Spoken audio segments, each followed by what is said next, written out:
الدنيا بلا يوم ما تسوى بيها نعيش، والله نعيش لك شل بهيج دنيا وامي ما بيها.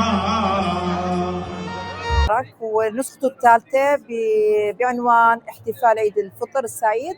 كان إقبال من الجاليات العربية كل مرة الحمد لله. كان مرة هاي مختلف من 10 جاليات عربية. عملنا المرة هاي إشي مختلف، هي الخيم الكلتشر ل3 جاليات عربية. عملناها للناس تتعرف على الجاليات العربية الكلتشر تبعهم وياخذوا صور تذكارية مع عائلاتهم. إقبال كان كبير. كان عندنا كمان مطربين من مصر من فلسطين. ومناسبة احتفال من الدار دارك من تيم كل الدار دارك بنعيد على كل الأمة الإسلامية والعربية بمناسبة عيد الفطر، وإن شاء الله الكل يعيش بسلام وهناء يا رب بالرزق. ونتمنى لأم السلام علينا كلياتنا وإن شاء الله، وعيد الأضحى اللي جاي لما نحتفل مع بعض نكون بخير وسلام إن شاء الله.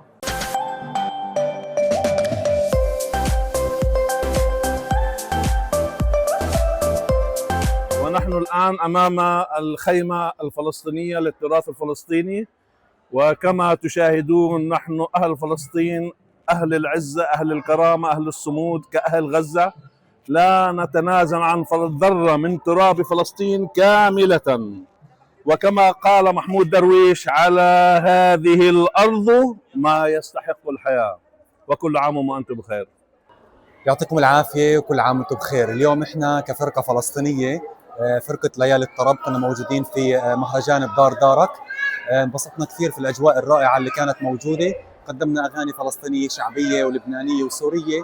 عشنا أجواء كثير رائعة وجميلة. ودل ومع قهوة وفنجان والعادي عربية، دل ومع قهوة وفنجان والعادي عربية.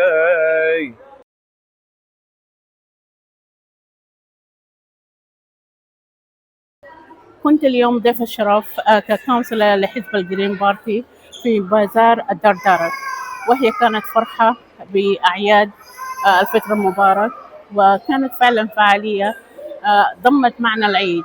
فكان هناك العديد من البرامج بالإضافة للصناعات الصغيرة لسيدات هن يمثلن نوال المجتمع البريطاني، ويمثلن أيضا رمزية لبلادنا العربية واحتفالاتها. فكانت فعالية أحيت الكثير من الذكرى لما يحدث أو العيد في بلادنا بمختلف وشتى بقاعات.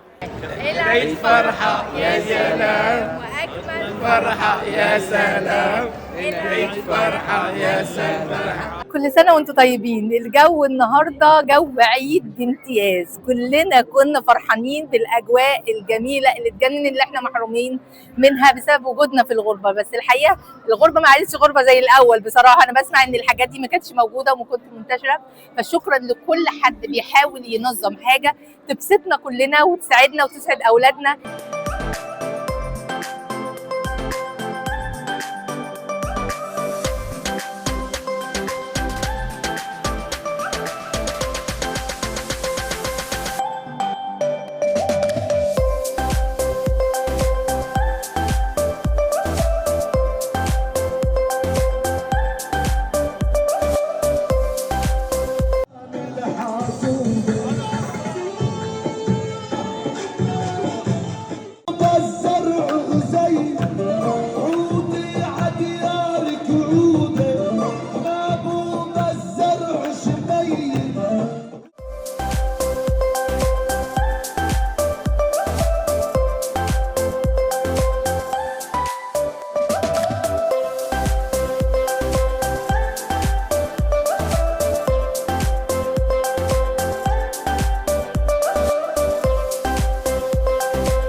سعيدة إني أكون ضيفة شرف على الدار دارك. هي الاحتفالية بمناسبة عيد الفطر، تجمع عربي من كل الجاليات العربية، كل السيدات اللي عندهم سمول بزنس ببريطانيا.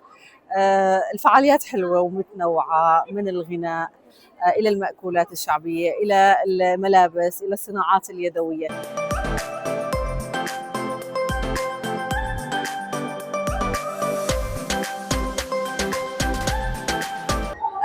اهلا وسهلا بعرب لندن.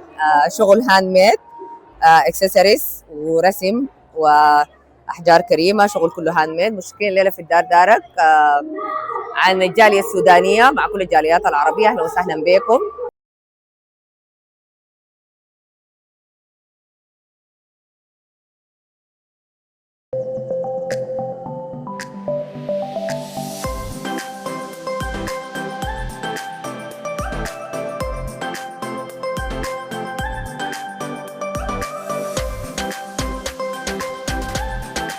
عندي توباز ليزر اند بيوتي كلينيك، وعندنا الاوبورتونيتي اليوم بالبازار. انبسطنا كثير انه قدرنا نعرض شو عندنا برودكتس ونعمل ادفرتايزمنت على اور كلينكس and we do laser all the other beauty treatments. عندنا amazing machines soprano eyes and affordable prices.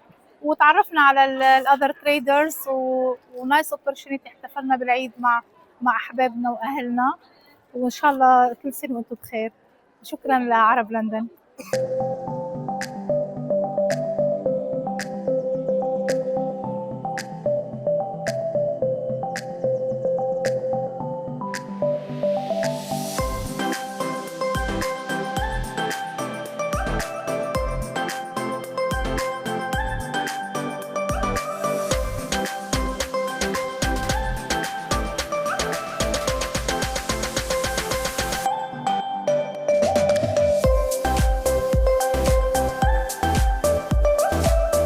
يعطيكم العافية عرب لندن، دائما منورين أي مكان ما تكونوا فيه. الأجواء كثير حلوة والحمد لله. هلا هديت شوي فصار الواحد بيقدر يحكي. ما شاء الله الأولاد بكل محل، أجواء العيد، الفقرة الطربية اللي كانت جدا رائعة اللي أشعرتنا كلياتنا بالحنين بالغربة ومتغربين إحنا. وكمان في عنا كثير تجار جايين من أماكن بعيدة، وكثير ناس إجت عن جد من حول بريطانيا بس لحتى تعيش الأجواء العربية اللي هي عن جد مفتقدت لها. وبدي أتشكر عن جد تفضلوا على هذا التنظيم الرائع، يعني كل الناس أخذي حقها بالمكان.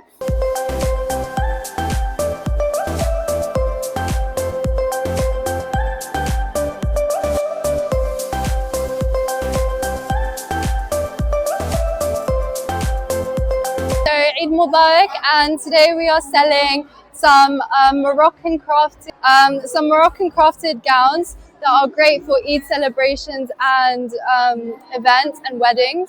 We are also selling organic Moroccan oils